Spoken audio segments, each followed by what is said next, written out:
Ahoy! The next MultiVersus patch is scheduled to come out this Thursday, and with this patch we'll also get Gizmo. Now along with that, there are a lot of other changes that we actually already know about from Tony, and I wanted to put them all into one place so you know what to expect from the upcoming patch. Now Gizmo will be coming to this patch alone, Stripe will come at a later date, we now have confirmation that they will be separate characters as well. Overall, this is going to be one of the biggest patches yet, and one thing that we can expect from this patch is the hitbox and hurtbox overhaul. This alone will probably massively change a lot of characters. Another very important addition is that you're now able to bind directional attacks and special attacks on the keyboard and controller. This is especially important for PC players because it allows you to use your down attack without risking fast falling at the same time.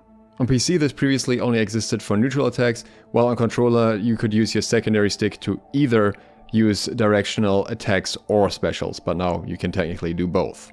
The patch will also introduce a new fast setting that will help very low-end PCs run the game better. And also BMO will be getting some new voice lines. Now let's talk about upcoming balance changes. The first one that will obviously be looked at here is Morty. Morty will have a few buffs incoming, and the ones that Tony has specified so far as being looked at are knockback scaling on his grenade detonates and on his hammer skill. He'll also get further buffs that we'll talk about later in the video when it comes to the bug fixes, because those massively buff him as a character as well. Along with that, Taz will have significant buffs as well. It seems that Tony was working pretty heavily on Taz specifically during the last patch phase.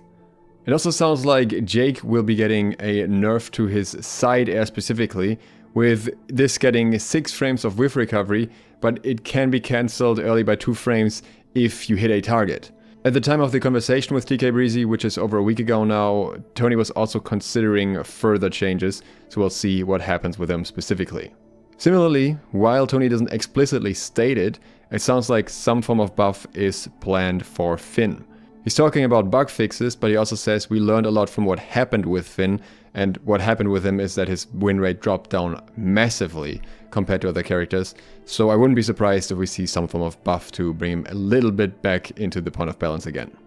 Now, along with the direct balance changes, there are also bug fixes which in many cases affect character balance too. First character here again is Morty.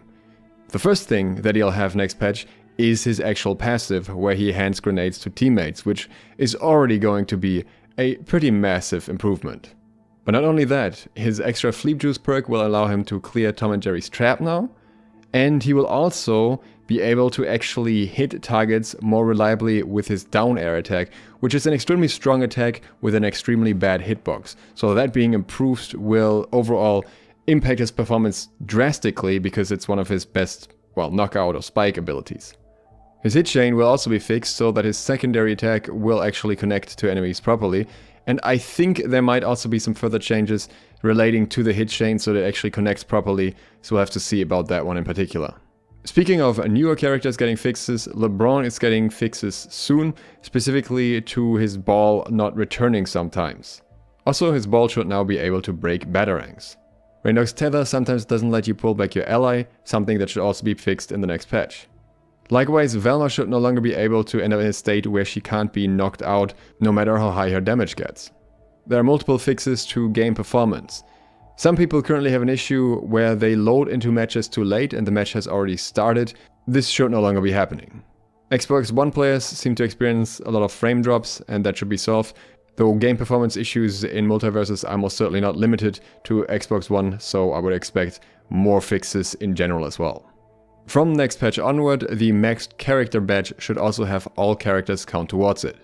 Once we have further details about the patch, I will of course update you here, so please consider subscribing and clicking the bell if you haven't yet, if you want to get notified of the patch videos when they come out.